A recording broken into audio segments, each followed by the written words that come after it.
Hey everybody, this is Steve, and we're dedicated to keeping kids safe.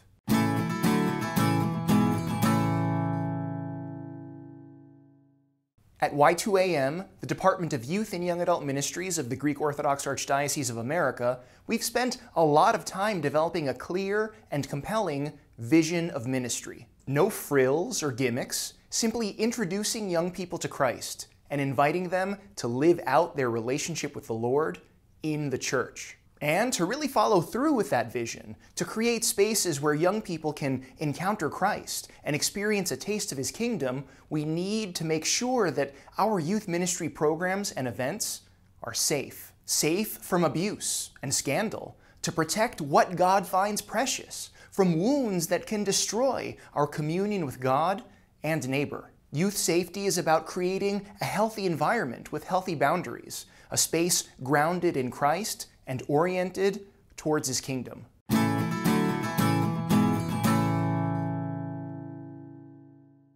In March of 2009, the Greek Orthodox Archdiocese of America took an incredible step towards youth safety by ratifying the Youth Protection Manual, a comprehensive guide designed to keep camps and retreats safe and healthy. The YPM includes the essential rules and regulations specifically crafted for the context of camps and retreats. Perhaps most fundamentally, under the YPM, every summer, before campers arrive, we've called for all counselors and staff to be trained and screened, ready for a great session of Christ-centered, kingdom-oriented ministry.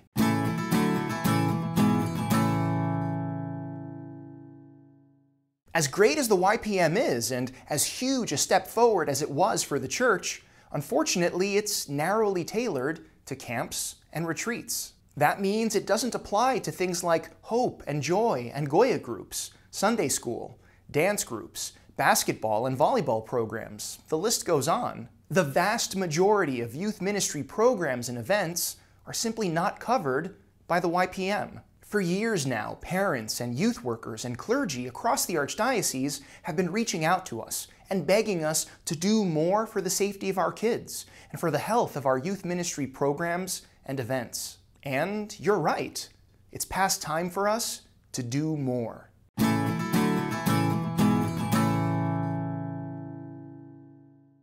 When I was named director of Y2AM a few years ago, I knew it was important that we bridge this gap, that we provide a strong and smart youth safety system to keep our programs and events safe and healthy across the Archdiocese and throughout the year. The trouble was we couldn't simply apply the YPM more broadly because it was designed specifically for camps and retreats. And the more we worked on it, the more we realized that crafting a single, universal policy would be a great challenge. After all, we needed something that could apply just as easily to a Sunday school class with 3 participants as it could to a dance festival with 3,000 participants.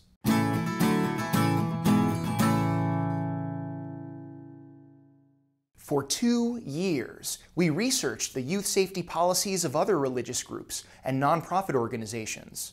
And we developed and later scrapped no less than 5 different drafts because they simply wouldn't work given the incredible variety of our youth ministry programs and events. Yet, after years of work and hundreds of hours of time and effort, we're very pleased to have created the new policies for the safety of youth and children.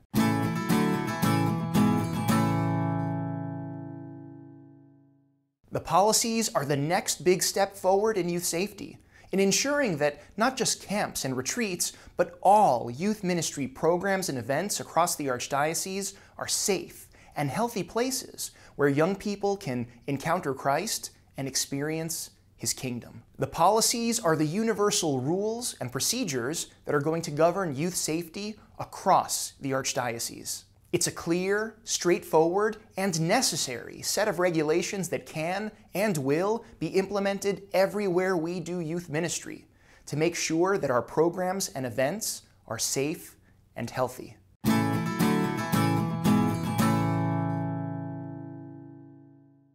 As wonderful as it is for us to have a universal set of guidelines for youth work, we realize that the policies cannot and should not be the last word on youth safety in the Archdiocese. The universal rules represent what we call the floor of youth safety, the absolute baseline that all youth ministry programs and events need to clear in order for them to operate. While no one can sink below the floor, we encourage individual programs and events to build up, to build upon the policies with supplemental rules and procedures tailored for particular programs and events. That's why we're also offering a set of detailed, comprehensive, and adaptable best practices designed to help you make your particular program or event safe and healthy.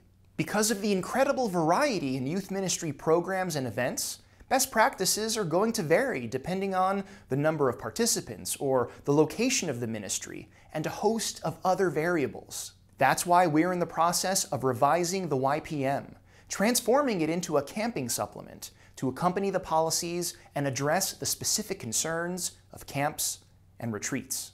And we expect Sunday schools and youth groups and athletic programs and dance programs to craft their own supplementary rules and expectations based on our best practices guidelines to build on the floor of the policies.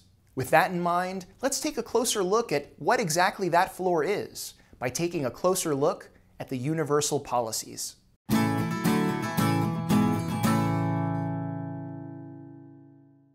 The policies make two important changes to the way we'll do youth ministry in the Archdiocese. First, it creates a new category of ministry workers, who we're calling youth workers, the certified adults who are the only ones allowed to participate in youth ministry programs and events. These youth workers are going to be properly selected and vetted to ensure that they're the right people with the right preparation to lead our kids in safe and healthy ministry. And second, the policies set forth clear rules and procedures about reporting abuse and other inappropriate or suspicious behavior. The policies set forth these clear and critical rules and procedures. And if youth ministry programs and events don't follow the policies, they won't be able to operate. Because if we let programs operate without being compliant, then we're not just putting individual kids at risk, we're putting the entire church at risk.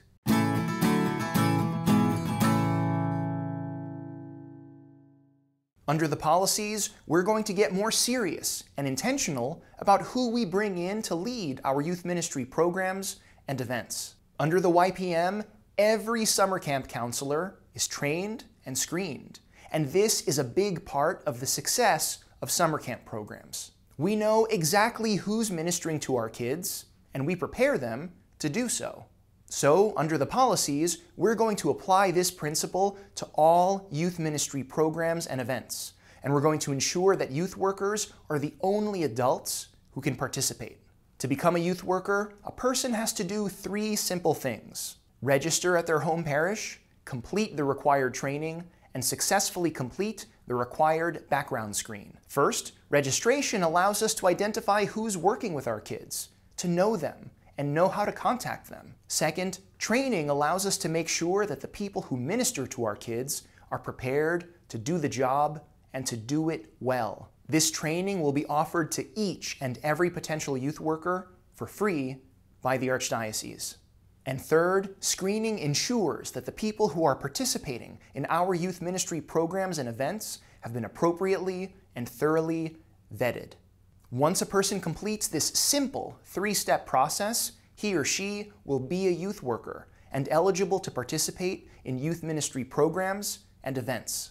So, as a youth worker, you'll be eligible to apply to be a summer camp counselor, or a Sunday school teacher, or a youth group leader, at the discretion of that program or parish's directors or clergy. And as we said earlier, each of these programs and events can create their own supplements to the policies, to create a more rigorous application and vetting process to ensure that they identify and prepare people who are best suited for their particular programs or events.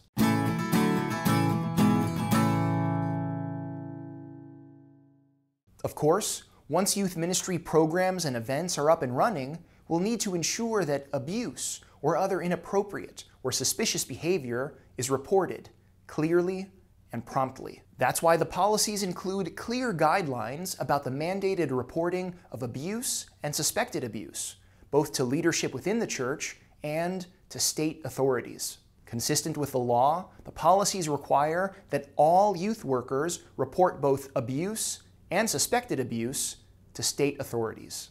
The policies also include clear guidelines about reporting policy violations and other inappropriate or suspicious behavior.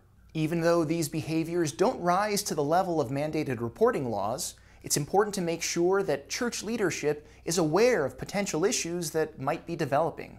Because if inappropriate behavior is developing, we want to catch it before any kids are affected.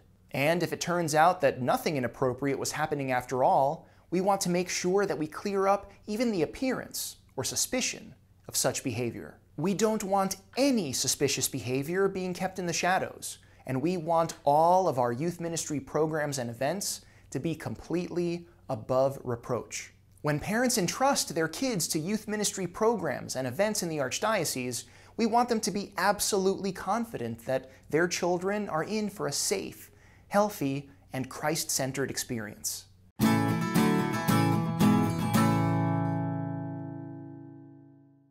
Before we wrap up, you may be wondering about follow-through. How are we going to ensure that all of our youth ministry programs and events across the Archdiocese are compliant with the policies?